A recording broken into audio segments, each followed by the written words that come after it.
दोस्तों एक महिला और उसकी जवान बेटी की हालत बहुत ही बुरी चल रही थी। न तो जीना बन रहा था और न ही मरना बन रहा था। अब एक दिन अचानक पता चलता है कि उस महिला को गंभीर बीमारी हो गई है, जिसके वजह से अपनी इलाज कराने के लिए वह एक हॉस्पिटल में भर्ती हो जाती है।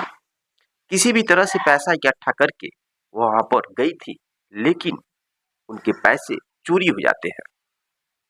अब पैसे की चोरी उनकी लड़की के हाथों से होती है। लड़की सोचती है अगर मैं माँ को बताऊंगी तो माँ पहले ही मर जाएगी, उसको बहुत ही तकलीफ होगा। इस वजह से वह लड़की उस हॉस्पिटल के बाहर लोगों से भीख मांगने लगती है अपनी माँ को बचाने के लिए। इस बात की खबर जब माँ को मालूम चलता है तो माँ फूट फूट कर रोने लगती है और वो सोचने लगती है कि लग रहा है मेरा ऑपरेशन होने से पहले ही मेरी मौत हो जाएगी। दोस्तों ये कहानी बहुत ही मार्मिक कहानी है, दिल को छू देने वाली कहानी है। इस कहानी को अंत तक जरूर देखिएगा। और दोस्तों कहानी को शुरू करने से पहले आपसे प्यारा सा रिक्वेस्ट है कि आप चैनल को सब्सक्राइब और वीडियो को लाइक कर दीजिए और कमेंट बॉक्स में कमेंट जरूर कर दीजिएगा अपने नाम के साथ अपने शहर का, ताकि आने वाले नेक्स्ट वीडियो में मैं आपका नाम ले सकूं और मुझे खुशी का अनुभव हो सके। चलिए कहानी की शुरुआत करते हैं।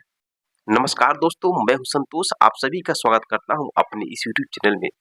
दोस्तों आज की सच्ची घटना जो सुनाने वाला हूं, यह सच्ची घटना झारखंड राज्य के हजारीबाग जिला की है।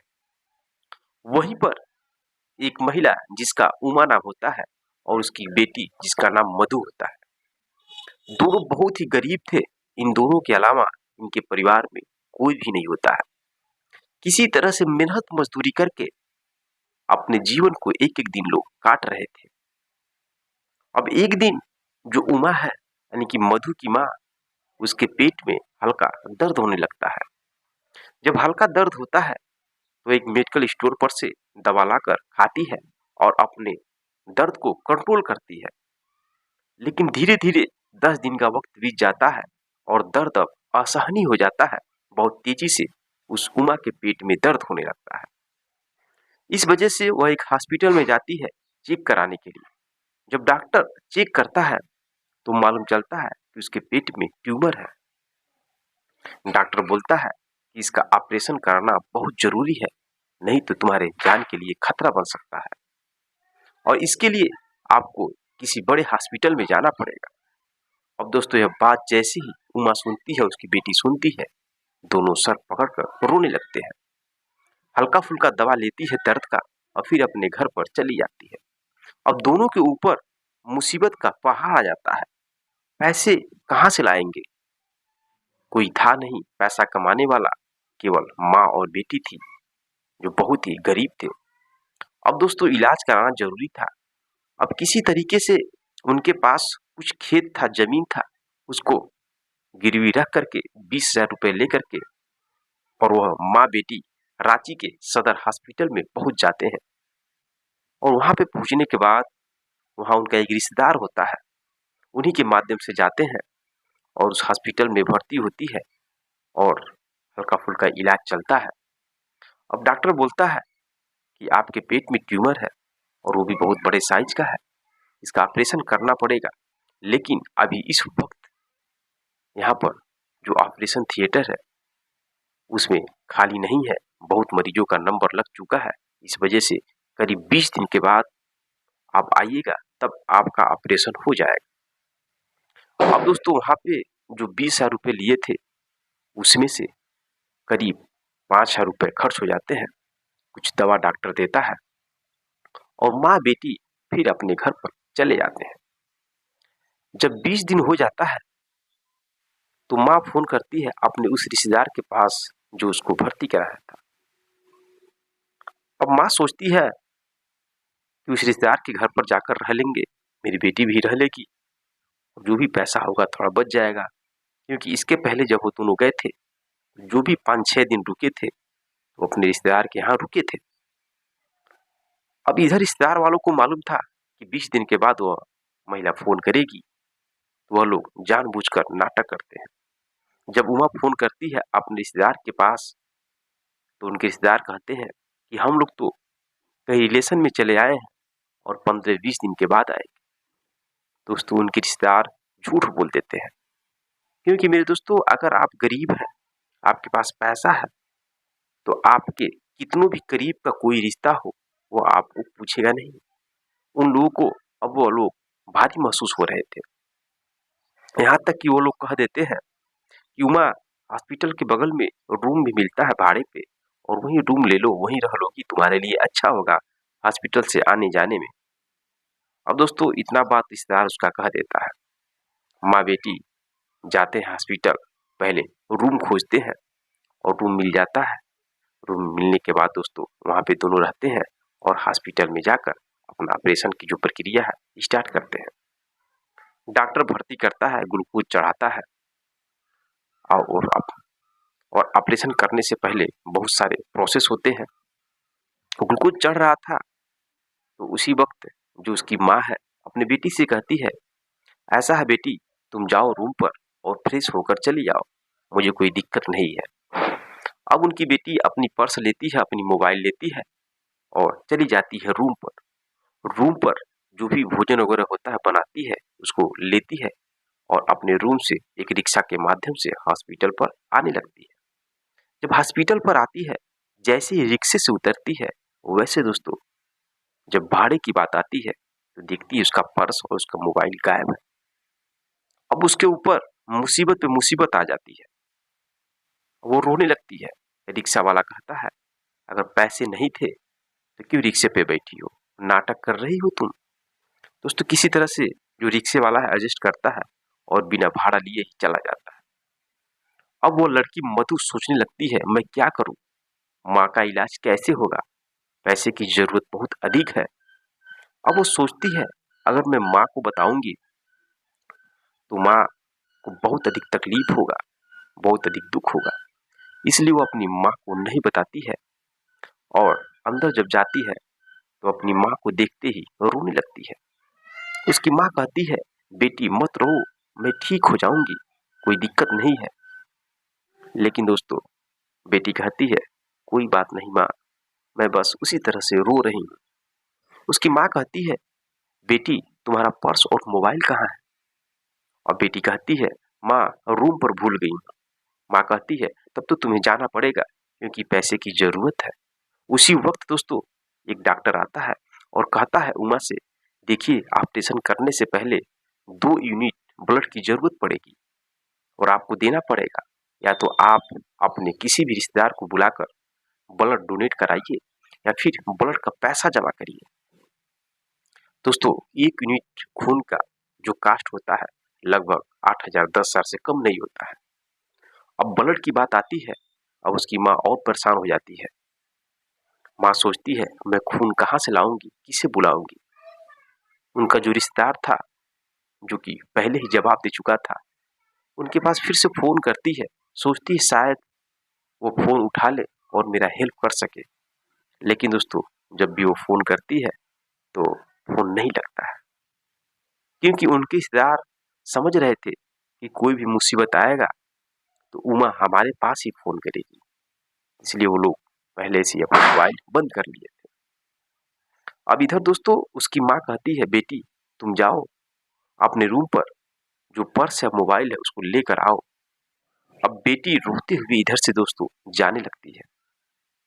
हॉस्पिटल के बाहर जाकर अपना सर पकड़कर रोने लगती है। वो सोचने लगती है कि मैं क्या करूं, इतना बड़ा मुसीबत मेरे सर पर आ गया है, पैसे कहाँ से लाऊं। मेरे दोस्तों वो वहां पर बैठकर रोने लगती है और रोते हुए देख कई लोग देखते हैं बाहर उसको रोते हुए, तो उनको दया आती है। लोग पूछने लगते हैं कि बेचारी लड़की जिसका उम्र 14 साल है क्यों रो रही है।